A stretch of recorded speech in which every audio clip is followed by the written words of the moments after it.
Храп. Мне очень часто вопрос задают по поводу храпа. Как известно, больше всего от храпа страдают не сами люди, которые храпят, а тот, кто рядом находится в то время, когда они спят.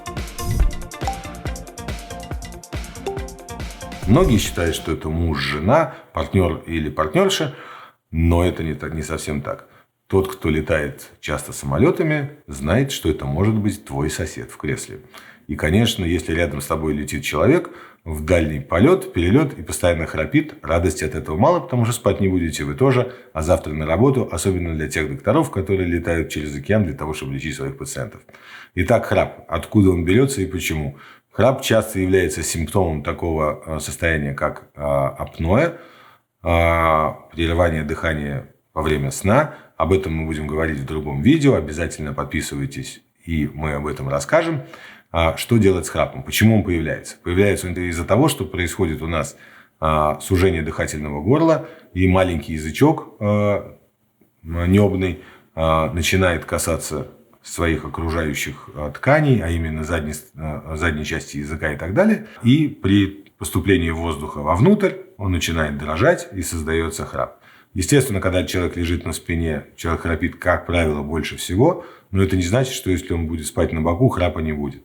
Поэтому это очень важно обратиться к стоматологу, а не только к отоларингологу по поводу храпа, потому что мы должны проверить, почему дыхательные пути заужены. В чем причина? Потому что одной из причин зауженных дыхательных путей может быть недоразвитая нижняя челюсть или заднее положение нижней челюсти.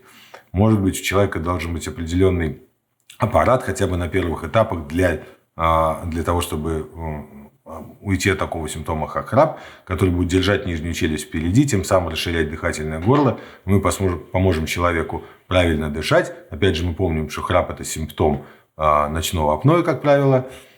Позволит правильно дышать, естественно, не храпеть, тем самым сделав и свой сон, и сон окружающих гораздо глубже и приятнее. То есть, это часть очень большой темы, о которой мы говорим.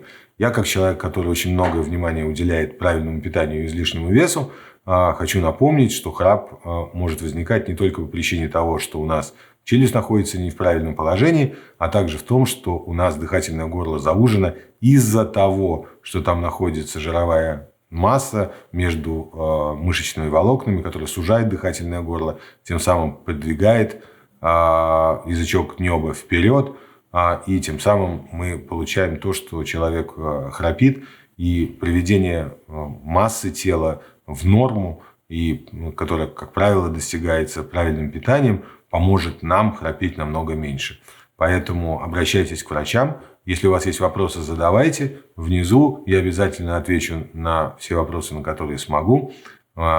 Буду рад вашим лайкам, подпискам. Если вы поделитесь этим видео. Я доктор Илья Шерман, врач-стоматолог.